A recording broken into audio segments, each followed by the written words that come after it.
नमस्कार, मैं जे.के. जोशी। आज मैं चर्चा करूंगा इन दो जाने माने शब्दों की जो हमारे बीच में हैं, टीचिंग एंड लर्निंग। ये दो शब्द ऐसे हैं जिनसे हम पूर्ण रूप से परिचित हैं।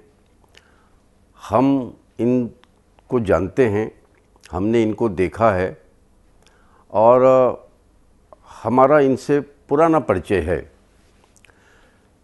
लेकिन जब इनको समझने की बात आती है तो थोड़ा सा दिक्कत इस मामले में होती है कि हम क्या इनको ठीक तरीके से परिभाषित कर सकते हैं।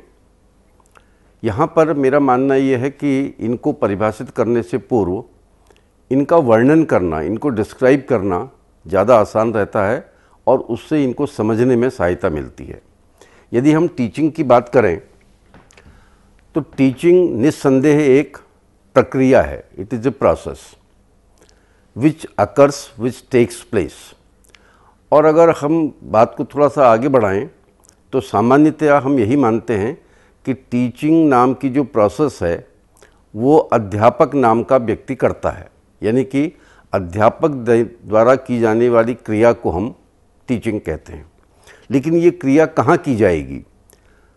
आप समझ सकते हैं कि इस क्रिया को हम क्लासरूम में करते हैं, इस क्रिया को हम स्कूल में करते हैं, इस क्रिया को हम प्रयोगशाला में करते हैं, इस क्रिया को हम कार्यशाला में करते हैं, इस क्रिया को हम विद्यालय के प्रांगण में करते हैं, इस क्रिया को हम खेल के मैदान में करते हैं, इस क्रिया को हम शैक्षिक भ्रमण के दौरान भी करते हैं।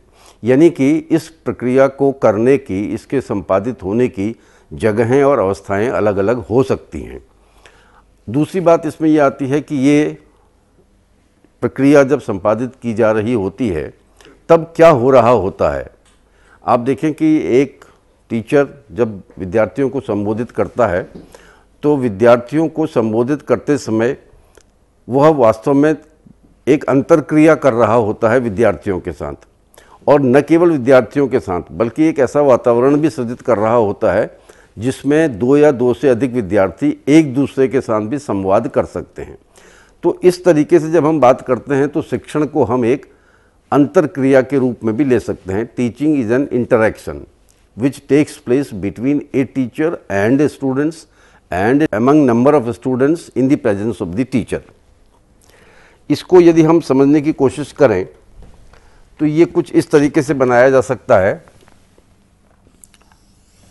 कि यदि हम ये टीचर माने और ये एक विद्यार्थी, ये दूसरा विद्यार्थी और ये तीसरा विद्यार्थी, S1, S2 और S3, तो जब अंतर्क्रिया की बात आ रही है तो ये इस प्रकार हो रही है।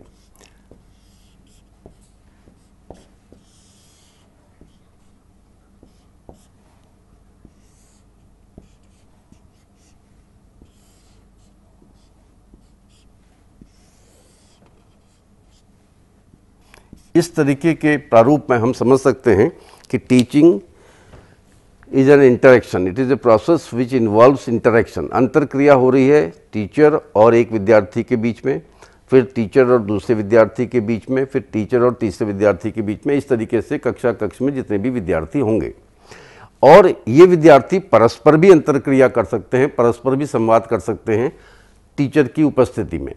तो इस प्रकार के मॉडल को जब हम देखते हैं तो इसमें हमको लगता है कि ये एक अंतर्क्रिया है, और अंतर्क्रिया का परिणाम ये है कि ये दोनों एक दूसरे को प्रभावित करते हैं।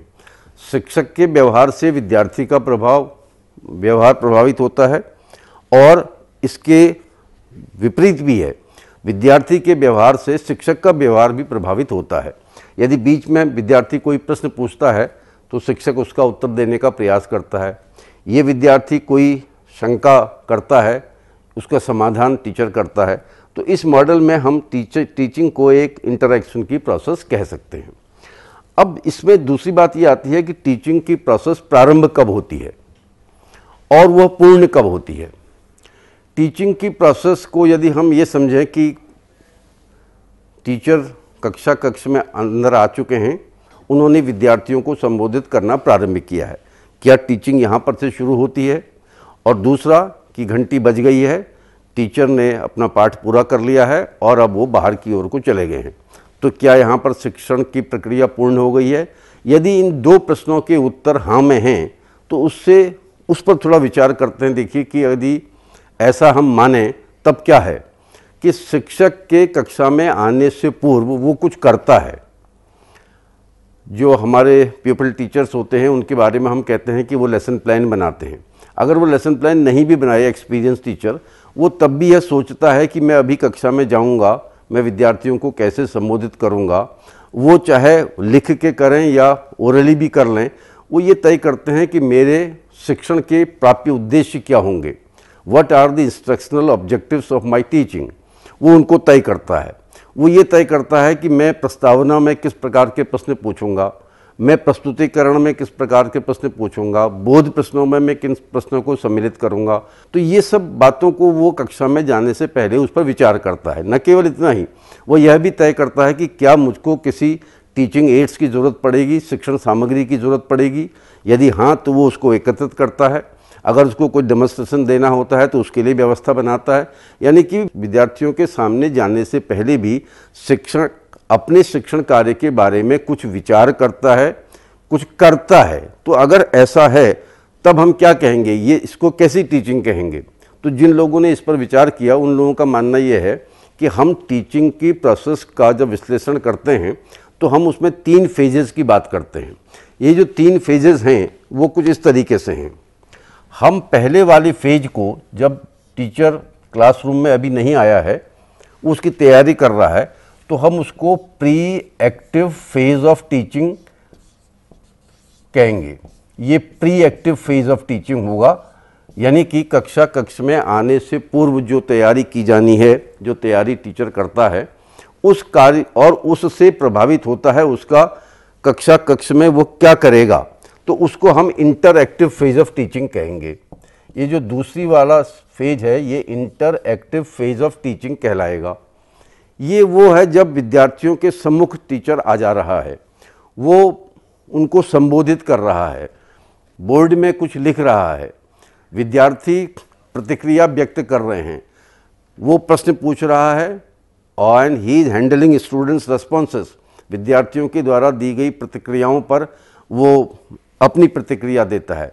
यस कहता है, नो कहता है, गुड कहता है, नो कहता है, कुछ करता है। ही हैंडल्स स्टूडेंट्स रिस्पॉन्सेस अप्रोप्रिएटली।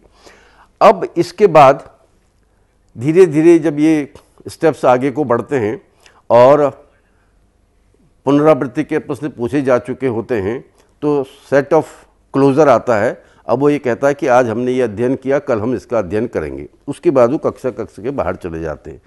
तो क्या यहाँ पर टीचिंग ख़त्म हो जा रही है? ऐसा नहीं है। जब वो कक्षा से बाहर जाता है टीचर, तब उसके ऊपर जो कुछ हुआ होता है अभी कक्षा में उसका प्रभाव पड़ता है। वो अपनी टीचिंग से सेटिस्फाइड होता है या उसको लगता है कि मैं बहुत ठीक तरीके से शायद नहीं पढ़ा पाया, अगर मेरे पास वो सामग्री होती तो शायद मैं शंका का समाधान कर पाता। यानी कि he thinks about what has happened in the classroom. वो सेटिस्फाइंग था या डिससेटिस्फाइंग था, वो बहुत अच्छा था या ठीक ठीक था। तो इस काम को जब वो इस बारे में जब वो सोचता है तो या तो वो पुस्तकालय में जाके पुस्तकों को देखता है या अपने सीनियर कोलीग्स से, अपने मित्रों से जो उसके सहकर्मी हैं उनसे बातचीत करता है। तो ये जो तीसरा वाला फेज है इसको हम कहेंगे post active phase of teaching. इस post active phase of teaching में वो अपने इंटरएक्टिव फेज ऑफ टीचिंग को एनालाइज करता है, उसको इवैल्यूएट करता है। तो अब इस साइकिल को यदि हम बनाने की कोशिश करें, इसको हम pre active phase of teaching कहें, तो इसके बाद यहाँ पर आके जो इंटरएक्टिव फेज ऑफ टीचिंग शुरू होता है, ये इस तरीके से आया और यहाँ से ये post active phase of teaching को गया और इसका संबंध इससे है। यानी कि ये एक साइकिल है जिस साइकिल में pre active phase of teaching, कक्षा में आने से पहले की गई तैयारी का प्रभाव पड़ेगा इंटरएक्टिव फेज ऑफ टीचिंग में। इंटरएक्टिव फेज ऑफ टीचिंग में जो कुछ होगा उसका प्रभाव पड़ेगा post active phase of teaching में और इसका प्रभाव पड़ेगा दूसरे दिन के pre active phase of teaching में। तो टीचिंग के रेफरेंस में जब इस तरीके से बातचीत की जाती है तो हमें यह ज्ञात होता है कि टीचिंग के फेजेस हैं। इसके अलावा टीचिंग टाइप्स भी हैं। ये टाइप्स को हम कह सकते हैं पब्लिक टीचिंग, प्राइवेट टीचिंग, अब ये क्लासरूम के अंदर ही हो रहा है। क्लासरूम में टीचर विद्यार्थियों के सामने है, उसने 15-20 मिनट कुछ किया, विद्यार्थियों को कुछ करने को दिया और वो अब अपनी जगह से स्टिमुलस वेरिएशन जिसको हम बोलते हैं वो विद्यार्थियों के बीच में जा रहा है और सेटिंग पब्लिक सेटिंग है, यानी कि क्लासरूम है। अब वो एक विद्यार्थी के पास जाकर उसकी कॉपी में जो वो लिख रहा है या कर रहा है उस पर देखता है, उसके साथ 10, 15, 20 सेकंड की बातचीत करता है, तो वो प्राइवेट टीचिंग हो रही है वहीं पर। और इसी तरीके से एक स्थिति ऐसी बन जाती है जब उसी 45 मिनट में सेमी पब्लिक और सेमी प्राइवेट टीचिंग पॉसिबल हो जाती है। तो ये क्या हो रहा है, ये टीचर अपने स्टिमुलस वेरिएशन को करने के लिए विद्यार्थियों के पास जाकर फिर वापस आकर, पहली बार वो बीच में गया, दूसरी बार वो इधर को गया, तीसरी बार वो इधर को गया, तो ये इस तरीके से हम टाइप्स ऑफ टीचिंग की बात भी कर सकते हैं। शिक्षण नाम की प्रक्रिया कहीं ना कहीं स्टूडेंट्स की लर्निंग से जुड़ी हुई है। तो यदि हम इसका वर्णन करना चाहें कि teaching is a process which starts the process of learning, which facilitates the process of learning, which enhances the process of learning. तो शिक्षण से संबंधित इस परिभाषा को करते समय हमको ये बात ध्यान में रखना होगा कि निस्संदेह इसमें कोई शक नहीं है कि शिक्षण कार्य किया ही इसलिए जाता है कि विद्यार्थियों के लिए सीखना संभव हो सके, लेकिन स्थितियां ऐसी भी आती हैं कि टीचिंग तो हो रही होती है, लर्निंग नहीं हो रही होती है, और इसका उल्टा भी है, लर्निंग हो रही होती है लेकिन टीचिंग नहीं हो रही होती है। अब टीचर चुप है, वो बोल नहीं रहा है, he is not actually speaking, he is in front of the students, वो विद्यार्थियों के सामने है, उसने बोर्ड में कुछ लिखा है, विद्यार्थी अपने उसमें कर रहे हैं, आपस में थोड़ी सी बातचीत भी कर रहे हैं, and learning is going on. तो टीचिंग और लर्निंग का संबंध इस प्रकार का भी संभव है। अब जब इस तरीके से हम टीचिंग के बारे में बात कर चुके होते हैं, तब आती है लर्निंग की। लर्निंग के संदर्भ में आप जानते हैं कि हम लर्निंग को देख सकते हैं। हमको लगता है कि विद्यार्थी जो 2-3 वर्ष विद्यालय में गया है उस पर प्रभाव पड़ता है। तो जिन लोगों ने इसको समझने की कोशिश की, अगर जल्दी से हम देखें ऐतिहासिक क्रम में, तो शुरुआत में बात ये आई थी, सीखने का संबंध व्यवहार में होने वाले परिवर्तन से है। यदि विद्यार्थी के व्यवहार में परिवर्तन हो रहा है, इसका मतलब सीखना हो रहा है। बाद में जब इस क्रम को आगे बढ़ाया गया तो व्यवहार में ये जो चेंज की बात आ रही थी, इस पर जब और विचार विमर्श हुआ तो चेंज के बारे में, चेंज एक वैल्यू फ्री कंसेप्ट है, ये अच्छा और बुरा कुछ नहीं है, ये होता है। हम चाहें भी नहीं भी चाहें तब भी अगर चेंज को होना होगा तो वो होगा। ये डेलिबरेट भी हो सकता है, ये अपने आप भी हो सकता है। तो इसके लिए इन्होंने कहा कि हमारे लिए ज़्यादा अच्छा शब्द रहेगा मॉडिफिकेशन। हम व्यवहार में होने वाले परिवर्धन को मॉडिफिकेशन कहेंगे। अब देखिए, मॉडिफिकेशन जो शब्द है वो थोड़ा सकारात्मक है, वो पॉजिटिव है। अब ये हम अगर मॉडिफिकेशन से जैसे कुछ और शब्द इस्तेमाल करें तो हमारे पास जो शब्द हैं वो ये हैं, एक है डेवलपमेंट, एक है प्रोग्रेस, और एक जो मैंने अभी लिखा मॉडिफिकेशन। अब देखिए अंतर क्या है, every development is a change, but every change may be A change, may be A development, it may not be A development, and it depends. ये इस पर भी निर्भर करता है कि कौन बात कर रहा है, किन संदर्भों में बात हो रही है। इसी तरीके से every progress is a change, but every change is not a progress. Modification के साथ भी ऐसा ही है।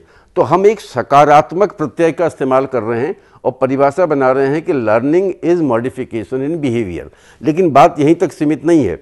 अब हमको ये भी तय करना होगा यह परिवर्तन व्यवहार में किस प्रकार आता है या लाया जाता है या होता है। तो उस संदर्भ में इन्होंने 2 शब्दों का इस्तेमाल किया है, एक है एक्सपीरियंस, दूसरा है एक्सरसाइज, 2 ई हैं। अब इसमें एक टाइम डायमेंशन भी है।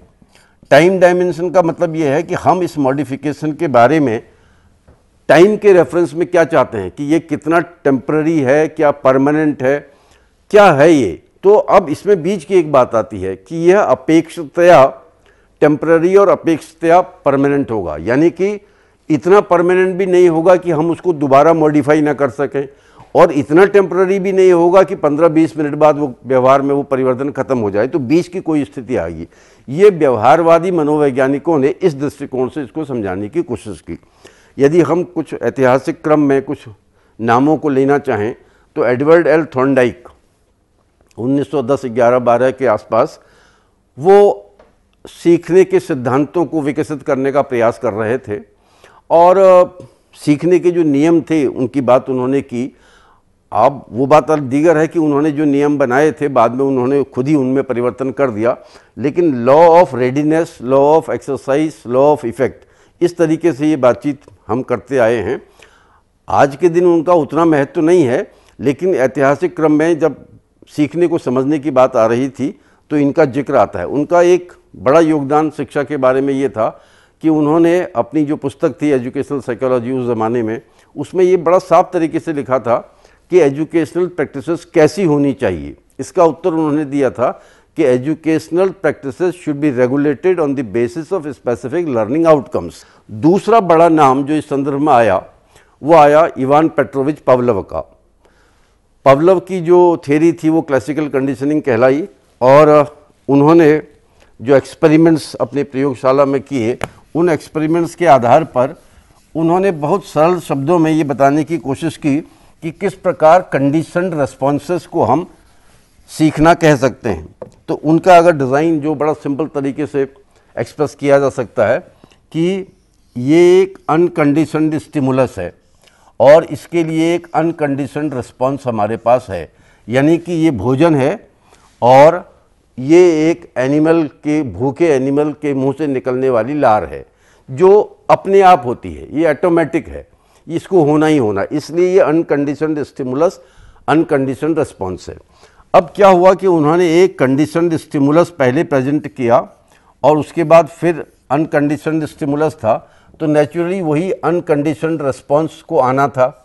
ये रिंगिंग ऑफ बेल था, यानी कि रिंगिंग ऑफ बेल का लार के टपकने से कोई संबंधित नहीं है, लेकिन जब इन्होंने इस तरीके की पेयरिंग की और कई बार की तो एक टाइम ऐसा आया कि the presence of conditioned stimulus जिसको हम कहेंगे, यानी कि घंटी की आवाज़ से ही अनकंडीशनड रिस्पॉन्स इमर्ज हो गया और चूंकि ये कंडीशनड स्टिमुलस से हुआ था तो हम इसको कंडीशनड रिस्पॉन्स कह सकते हैं।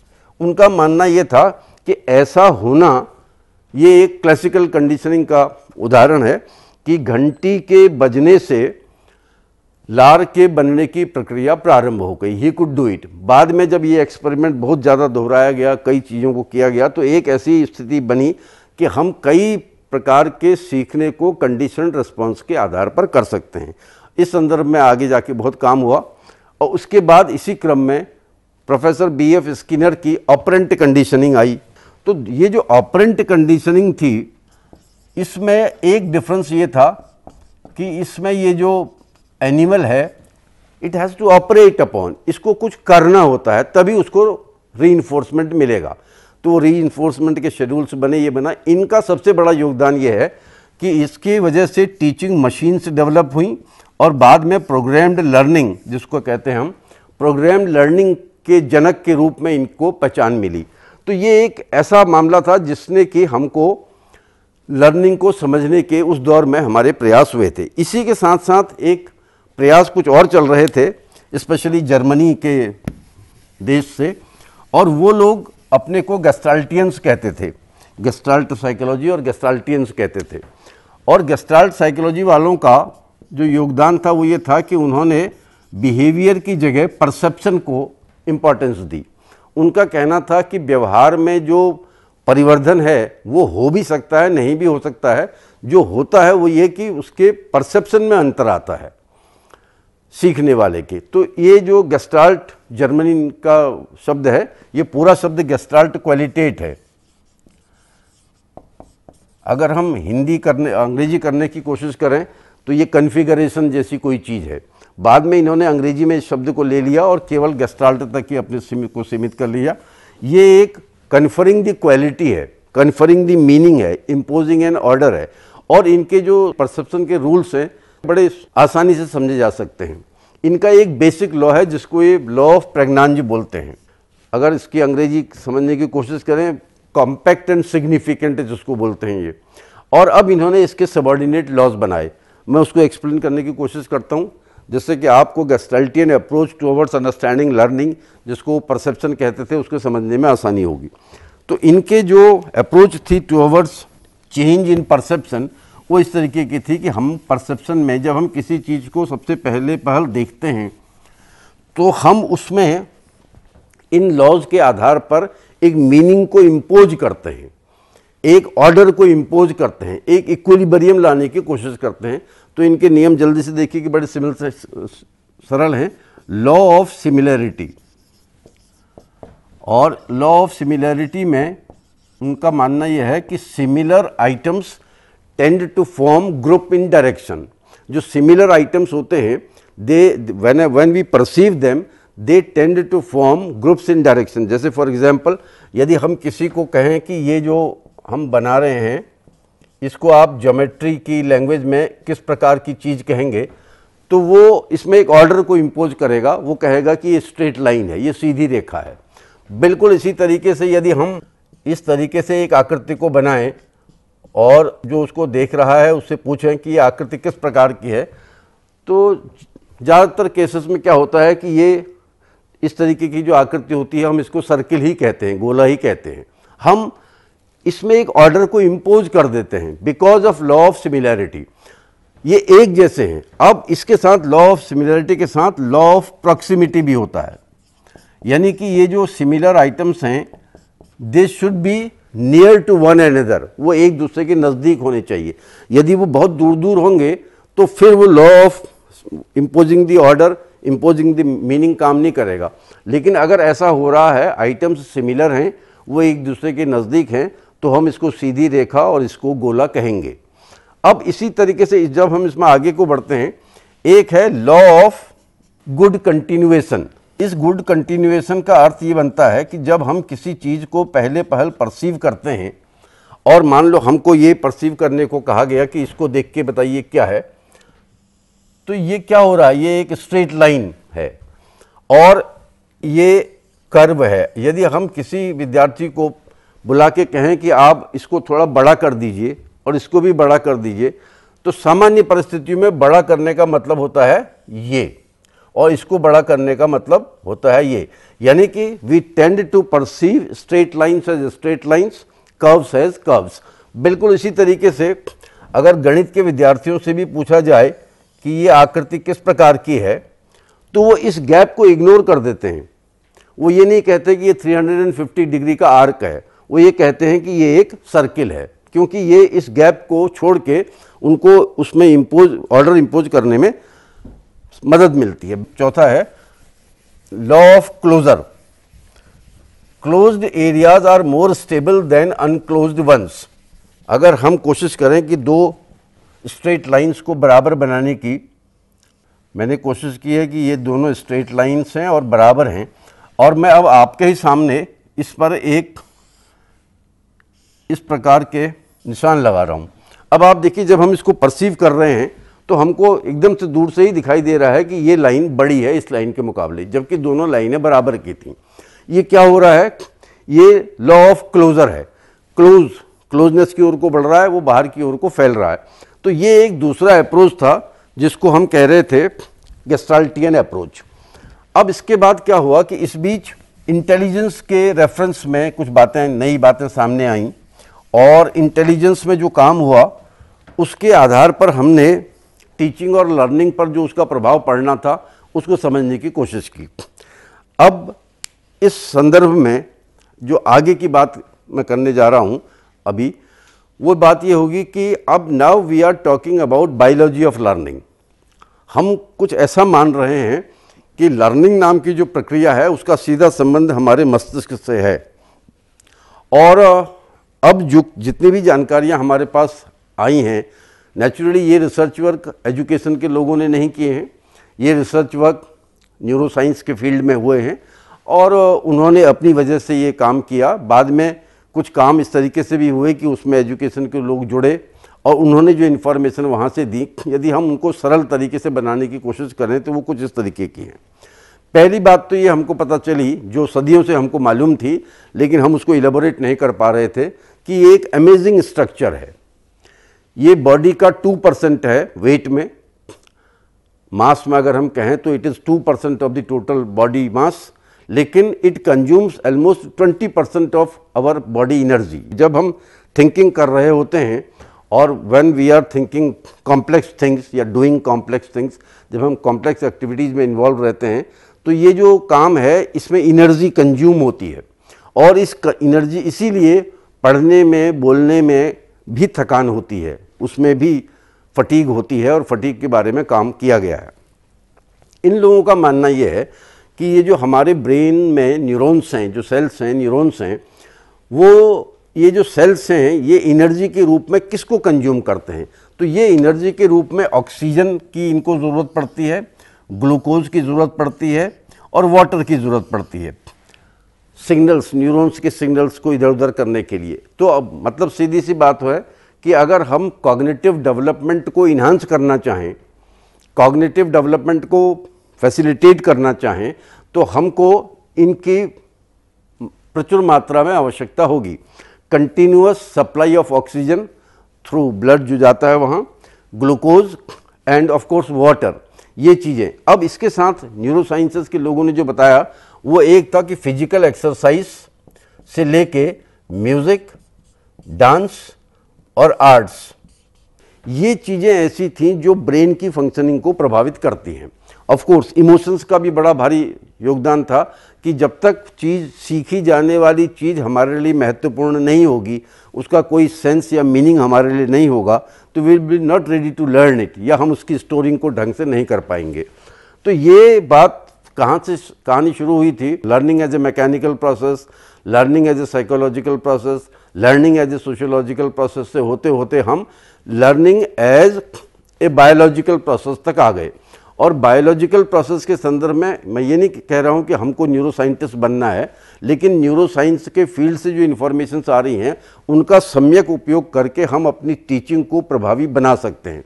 हमको इस बात को याद रखना होगा कि we are the only individuals in the society जो ह्यूमन ब्रेन को लगातार बदलते हैं। इन्होंने एक जो टर्म इस्तेमाल किया है इसके लिए, वो न्यूरोप्लास्टिसिटी वर्ड इस्तेमाल कर रहे हैं, और न्यूरोप्लास्टिसिटी का मतलब ये है कि ब्रेन के पास अपना एक ऐसा तामझाम है, उसमें एक ऐसी व्यवस्था है, जो इनपुट उसको मिलता है उस इनपुट से वो अपने को नया बना लेता है। तो हमारा आशय ये है कि ये जो इस फील्ड में जो इन्फॉर्मेशंस आ रही हैं उन सूचनाओं का सम्यक उपयोग करके हम अपने शिक्षण को अधिक प्रभावशाली बना सकते हैं। धन्यवाद।